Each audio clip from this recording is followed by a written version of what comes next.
Hey guys, आज हम अपना रिमेनिंग चैप्टर माइक्रो इकोनॉमिक्स का chapter number 4 theory of demand को कंप्लीट करेंगे। उसके नेक्स्ट वाले जो टॉपिक्स रह गए थे हमारे वो हमने डिस्कस करेंगे।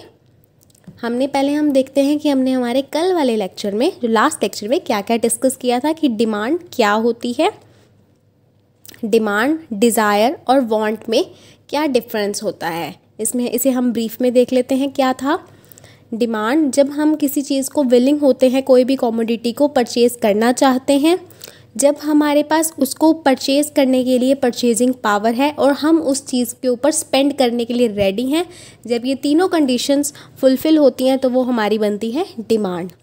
फिर हमने देखा था डिमांड और क्वांटिटी डिमांडेड में क्या डिफरेंस है। डिमांड वो होती है जब हम डिफरेंट पॉसिबल प्राइसेस पे किसी कमोडिटी को कंज्यूमर डिमांड करता है, परचेज़ करता है, उसका एक टेबल। और क्वांटिटी डिमांडेड होता है जब हम स्पेसिफिक पर्टिकुलर प्राइस के ऊपर पर्टिकुलर क्वांटिटी यूनिट्स की परचेज़ कर रहे हैं उस कमोडिटी की। डिमांड शेड्यूल क्या होता है? एक ऐसा टेबल जो हमारे different possible prices of a commodity with related to that units that should be purchase, मतलब जो यूनिट्स वो परचेज करने वाला है डिफरेंट पॉसिबल प्राइजेस पे, उसको एक टेबल के थ्रू शो करना, उसे बोलते हैं डिमांड शेड्यूल। अगर हम वही टेबल को अगर हम एक ग्राफ पे लोकेट कर देंगे वो बन जाएगा हमारा डिमांड कर्व। फिर हमने देखा था डिमांड फंक्शन क्या होता है। डिमांड फंक्शन दो तरीके का होता है, individual demand function and market demand function. हमने हमारे लास्ट लेक्चर में इंडिविजुअल डिमांड फंक्शन वो हम डिस्कस कर चुके हैं और हम आज के लेक्चर में डिस्कस करेंगे market demand function. Individual demand function में क्या क्या चीज़ें थी, मतलब क्या क्या चीज़ें, कौन कौन से फैक्टर्स जो हैं हमारी डिमांड को इफ़ेक्ट करते हैं, डिमांड किस वजह से हमारी इंक्रीज़ या डिक्रीज़ होती है, क्या क्या फैक्टर्स थे। PX on price of the commodity, PR price of the related good, E expectations of the consumer, Y income of the consumer, T taste and preferences of the consumer। Okay, आज का lecture शुरू करते हैं। आज के हमारे topics हैं market demand function, law of demand क्या होता है, हमने थोड़ा सा ब्रीफ में देख लिया था पहले कि लॉ ऑफ डिमांड होता है कि किस प्राइस और क्वांटिटी डिमांड में जो रिलेशन है उसे स्टडी करता है हमारा लॉ ऑफ डिमांड।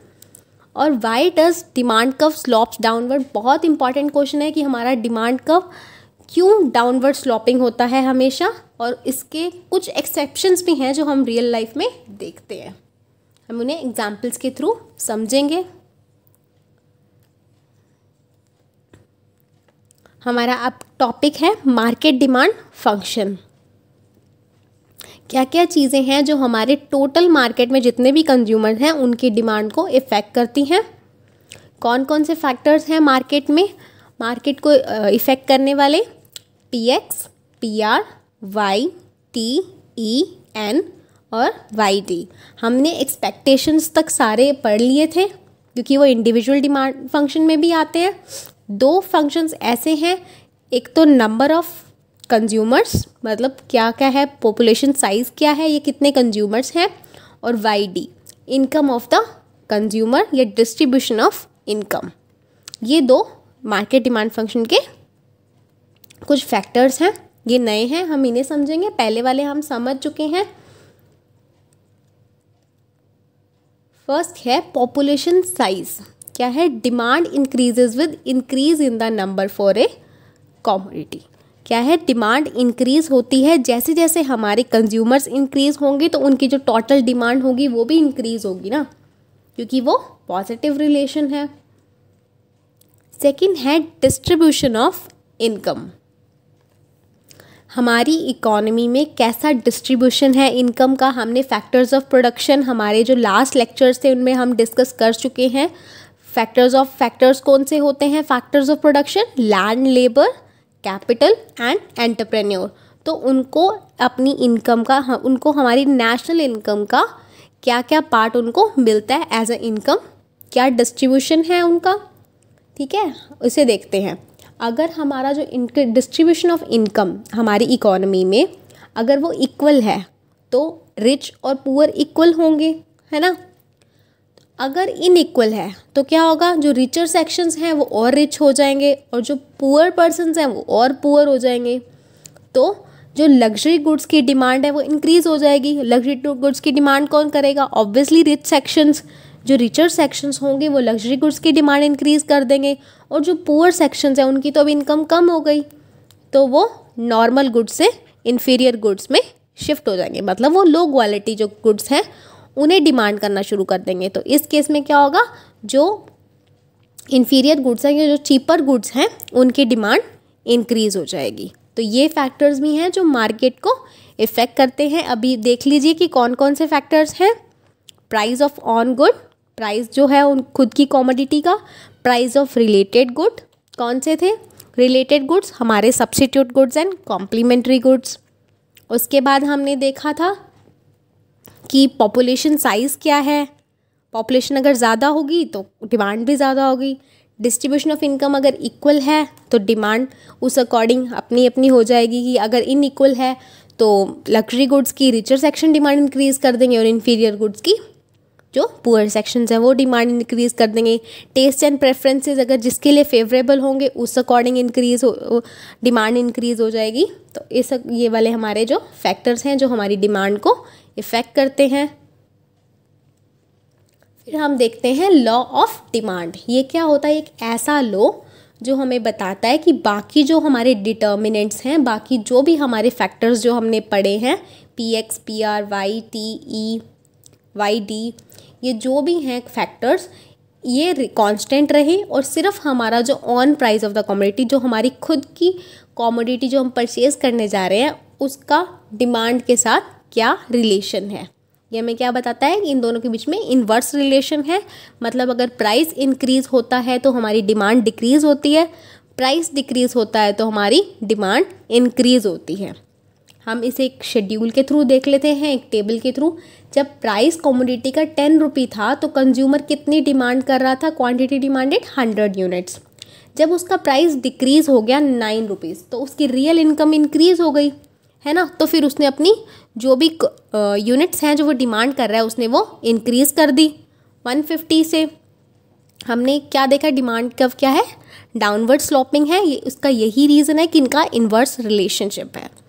कोई भी हम लॉ पढ़ते हैं वो कुछ ना कुछ एजम्पशंस पे बेस्ड होता है। इसके क्या एजम्पशंस इन्होंने लिए हैं मैंने बता दिया पहले, कि जो फैक्टर्स हैं मतलब टेस्ट एंड प्रेफरेंसेस कांस्टेंट रहेंगे, इनकम कांस्टेंट रहेगी, प्राइसेस जो हैं रिलेटेड गुड्स के, सब्स्टिट्यूट और कॉम्प्लीमेंट्री गुड्स के वो भी कांस्टेंट रहेंगे। कंज्यूमर्स आगे नियर फ्यूचर में उनकी कोई एक्सपेक्टेशंस ऐसी नहीं है कि उनका जो अवेलेबिलिटी है जो वो गुड कंज्यूम कर रहे हैं उसकी इंक्रीज़ या डिक्रीज़ होने वाली है in the near future. Income उनकी कांस्टेंट है, हमने सारी चीज़ें देख ली। जो कंज्यूमर्स हैं टोटल मार्केट में वो भी कांस्टेंट सेम रहेंगे। सारे फैक्टर्स जो हैं वो कांस्टेंट रहेंगे जैसा हमने डेफिनेशन में देख लिया। एक इसी के ऊपर एक क्वेश्चन बेस्ड है जो रेगुलर क्वेश्चन एग्जाम्स में पूछा जाता है, हम वो डिस्कस करते हैं।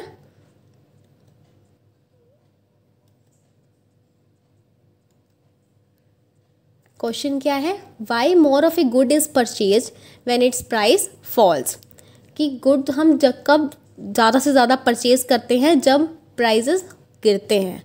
कोई भी गुड के अगर प्राइस गिर रहे हैं तो कंज्यूमर उसकी जो डिमांड है वो क्यों इंक्रीज़ कर देता है, और क्यों जो डिमांड का है वो डाउनवर्ड स्लॉपिंग होता है। इन दोनों क्वेश्चंस का आंसर बिल्कुल सेम होगा, जैसे सीक्वेंस में बता रही हूँ बिल्कुल वैसे ही अटैम्प्ट कीजिएगा। क्या है, डिमांड कर्व हमें क्या दिखाता है, जो डाउनवर्ड स्लॉपिंग है कि कंज्यूमर ने ज़्यादा गुड्स परचेज करेगा जैसे जैसे प्राइस डिक्रीज़ होता जाएगा। इनके बीच में इन्वर्स रिलेशनशिप है, किसमें, प्राइस ऑफ अ कमोडिटी और क्वांटिटी डिमांडेड में। ये कुछ फैक्टर्स पे भी इफ़ेक्ट, और भी कुछ फैक्टर्स हैं जो इसे इफ़ेक्ट करते हैं। फर्स्ट है law of diminishing marginal utility, जो हम हमारे पिछले लेक्चर्स में पढ़ चुके हैं। पीपीसी में भी पढ़ा था हमने कि जैसे जैसे कंज्यूमर, हमने कंज्यूमर इक्विलिब्रियम में भी ये चीज़ पढ़ी है कि जैसे जैसे कंज्यूमर अपनी जो कंजप्शन है किसी भी कमोडिटी की वो इंक्रीज़ करता जाएगा तो जो मार्जिनल यूटिलिटी, जो उसको एडिशनल सेटिस्फेक्शन मिल रही है उस वो एडिशनल यूनिट से वो हमेशा डिक्रीज़ होती जाएगी। इस वजह जैसे जैसे वो एडिशनल जैसे जैसे वो एडिशनल कोई ना कोई नई नई कॉमोडिटी वो परचेज़ करता जाएगा तो उसका क्या होगा कि वो उसके लिए कम से कम प्राइस पे करना चाहेगा, है ना। तो इसका क्या रीज़न है? Law of diminishing marginal utility. Second factor है इनकम इफेक्ट, मतलब कि अगर ये किस पे इफेक्ट करता है? Real income. एक होती है हमारी रियल इनकम, एक होती है हमारी disposable income. It refers to change in quantity demanded when real income of buyer changes owing to change in price. अगर प्राइजेस डिक्रीज हो रहे हैं, किसी भी कॉमोडिटी के प्राइजेस अगर चेंज हो रहे हैं और इनकम उसकी सेम है, तो उसकी जो रियल इनकम होगी, मतलब जो उसकी डिस्पोजेबल इनकम होगी, उसके अकॉर्डिंग वो अपनी डिमांड को चेंज करेगा। इसको हम सिंपल वर्ड्स में देखते हैं कि जैसे कंज्यूमर की मान लो जो प्राइस गिरा तो उसकी जो परचेजिंग पावर है वो इंक्रीज़ होगी, मतलब वो ज़्यादा गुड्स खरीद सकता है। उसकी वैसे तो इनकम सेम ही है ना, रियल इनकम मतलब वो जितना परचेज़ कर सकता है उसकी परचेजिंग पावर इंक्रीज़ होगी, तो अकॉर्डिंगली वो डिमांड अपनी बढ़ा देगा क्योंकि उसकी परचेजिंग पावर बढ़ गई। पहले वो 10 रुपीज़ की 5 आइटम्स ले रहा था, अब क्या हुआ? प्राइजेस कम हो गए, 5 रुपये पे हो गए, तो अब वो ज़्यादा कॉमोडिटी ऑब्वियसली ज़्यादा यूनिट्स परचेज कर पाएगा उन्हीं सेम रुपीज़ से, ठीक है। तो उसका जो बजट है, जो उसकी इनकम है वो सेम ही है। नेक्स्ट पॉइंट है सब्स्टिट्यूशन इफेक्ट। ये क्या होता है कि सब्स्टिट्यूट, जब कंज्यूमर एक गुड को दूसरे के लिए सब्स्टिट्यूट कर सकता है, मतलब एक गुड की जगह दूसरे गुड को कंज्यूम कर सकता है। जब मान लो कोई भी कंज्यूमर को, कैसे दो हम ले लेते हैं गुड्स, जैसे टी और कॉफ़ी। मान लो कॉफ़ी के प्राइसेस डिक्रीज़ हो रहे हैं, टी का जो प्राइस है वो सेम है, तो क्या होगा?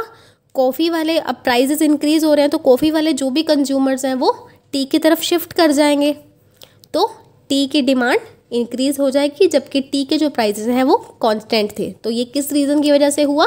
सब्स्टिट्यूशन इफेक्ट की वजह से। यहाँ भी हमें इन्वर्स रिलेशन शो हो रहा है हर पॉइंट में। हमारा नेक्स्ट पॉइंट है size of consumer group. When price of a commodity falls, जब किसी भी कॉमोडिटी का प्राइस गिरता है तो ज़्यादा से ज़्यादा कंज्यूमर्स उसे, ज़्यादा से ज़्यादा जो कंज्यूमर्स हैं उसे बाय कर सकते हैं। नए नए कंज्यूमर्स मार्केट में ऐड हो जाते हैं जब किसी भी कॉमोडिटीज़ का प्राइस डिक्रीज़ हो रहा होता है, तो अकॉर्डिंगली हमारी जो डिमांड है, जैसे भी हमने पीछे पढ़ा था फैक्टर्स में, जो डिमांड फंक्शन था उसमें क्या पढ़ा था कि जैसे जैसे कंज्यूमर्स इंक्रीज़ होंगे वैसे वैसे हमारी जो डिमांड है वो भी इंक्रीज़ होगी। नेक्स्ट है डिफरेंट यूजेस। बहुत सारे गुड्स होते हैं जिनके बहुत सारे यूजेस होते हैं, ऐसे बहुत सारे गुड्स होते हैं जिनके यूजेस बहुत सारे होते हैं, सेवरल यूजेस। जैसे कि मिल्क हम काफ़ी यूजेस में ले सकते हैं, अल्टरनेटिव यूजेस हैं इसके, कर्ड, चीज़, बटर, हम इससे काफ़ी चीज़ें बना सकते हैं। तो जब प्राइजेस ऑफ मिल्क रिड्यूसेस, जब मिल्क का प्राइस कम होता है तो हम उसे और डिफरेंट यूजेस में डाल सकते हैं, उसके बहुत सारे यूजेस ले सकते हैं, तो जो मिल्क की जो डिमांड है वो इंक्रीज हो जाएगी। हमारा नेक्स्ट टॉपिक है exceptions of law of demand. हम कोई भी लॉ पढ़ते हैं उसके लिए हमें अजम्पशंस भी पढ़नी पड़ती हैं और उसकी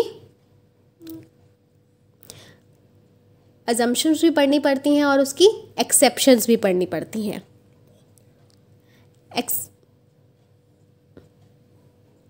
एक्सेप्शंस क्या, हमें कभी भी एक्सेप्शंस को इस लॉ के अंदर अजम्पशन से कहीं पे भी इंटर रिलेट नहीं करना है। ये दोनों अलग अलग चीज़ें हैं, इन्हें मिक्स मत कीजिएगा, कंफ्यूज मत कीजिएगा।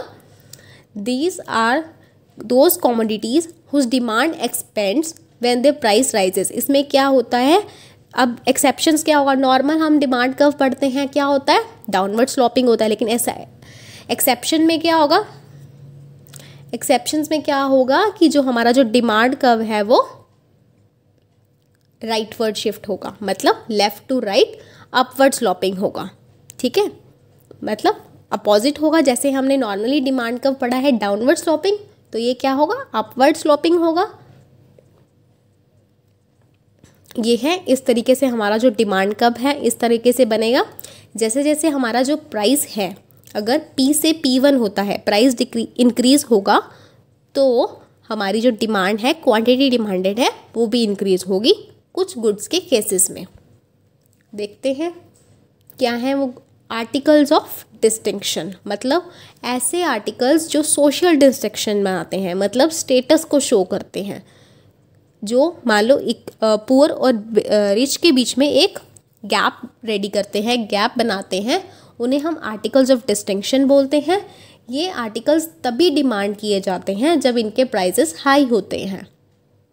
अगर इनके प्राइसेस कम हो जाएंगे, जो एंटिक्स वगैरह होते हैं, लग्जरी कार्स हो गई, एंटिक हो गए, जब उनके प्राइसेस गिरते हैं तो उनकी जो डिमांड होती है वो भी कम हो जाती है। मतलब इनका पॉजिटिव रिलेशन होता है प्राइस का डिमांड के साथ। हमारा नेक्स्ट है ग्रिफिन गुड्स। ग्रिफिन गुड्स क्या आते हैं? हाईली इंफीरियर गुड्स होते हैं, या हम बोल सकते हैं चीपर गुड्स होते हैं। प्रोफेसर ग्रिफिन ने इन्हें एक ऐसा वर्ड दिया था, इंफीरियर ग्रिफिन गुड्स, इसलिए इन्हें ग्रिफिन गुड्स बोला जाता है। उन्होंने ही इसे प्रोमलगेट किया था। इनका नेगेटिव इनकम इफेक्ट होता है। कैसे? कि अगर कंज्यूमर की इनकम इंक्रीज होती है तो कंज्यूमर क्या करता है, ये गुड्स को यूज़ करना कम बंद कर देता है और वो थोड़ी अच्छी क्वालिटी के गुड्स पे शिफ्ट हो जाता है, मतलब इन्फीरियर गुड्स से नॉर्मल गुड्स पे शिफ्ट हो जाता है। मैंने एग्जाम्पल के थ्रू इसके साथ समझाया हुआ है कि अगर प्राइजेस इन गुड्स के कम होते हैं तो भी, मतलब अगर इनके प्राइजेस इतने कम होते हैं, इनके साथ इनके कंपैरिजन में और भी बहुत सारी गुड्स होंगे मार्केट में जिनके प्राइसेस इससे भी कम होंगे, फिर भी इनकी जो डिमांड होती है वो कम होती है। क्यों? क्योंकि ये सिर्फ पुअर सेक्शंस जो होते हैं वही इन्हें कंज्यूम करते हैं। जैसे डालडा घी और देसी घी का हम एग्जाम्पल ले सकते हैं, नॉर्मल सा है। जैसे जैसे मान लो अगर कंज्यूमर की इनकम इंक्रीज होगी तो वो डालडा घी से देसी घी पे शिफ्ट होगा। नेक्स्ट है व्हेन कंज्यूमर जज quality of A commodity bye it's price.